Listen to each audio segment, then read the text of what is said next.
देश विदेश की सच्ची खबर सच के साथ। आप देख रहे हैं नेशनल इंडिया न्यूज।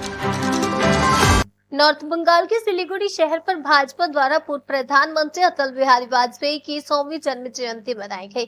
भारत के पूर्व प्रधानमंत्री अटल बिहारी वाजपेयी का आज 100वां जन्मदिन है। इस अवसर पर आज भाजपा के 7 मंडल भाजपा की ओर से कंबल वितरण कार्यक्रम आयोजित किया गया। आज सुबह सिलीगुड़ी वार्ड 39 में कंबल वितरण कार्यक्रम आयोजित किया गया।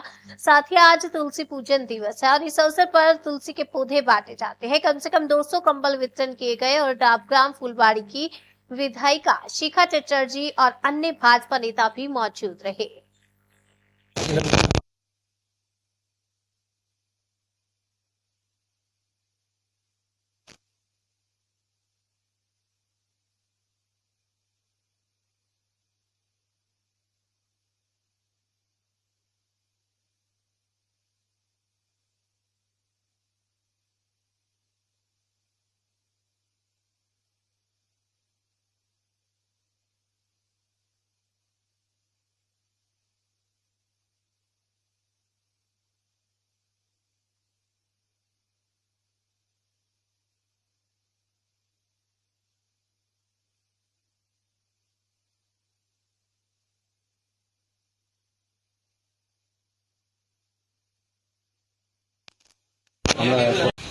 দেখুন আমরা শিকাদির আমাদেরকে যে সহায়তা করেছে কম্বলে সে 200 জনেরকে দেওয়ার জন্য আমরা আজকে এখানে যতজনকে পারি তারপরে আমরা কিছু বাড়িতে গিয়ে পৌঁছে দেওয়ার ব্যবস্থা করবো। যারা আসতে পারেনি, খুবই দুস্থ, বাড়ি থেকে বেরোতে পারে না, অনেকে আছে, তাদেরকে আমরা বাড়িতে পৌঁছানোর ব্যবস্থা করবো। আমরা 200 জনকে কম্বল দেবো আজকে।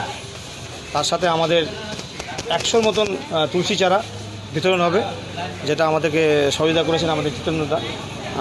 তার মাধ্যমে আমরা তুলসী চারা আমরা এখানে ব্যবস্থা করেছি। ধন্যবাদ।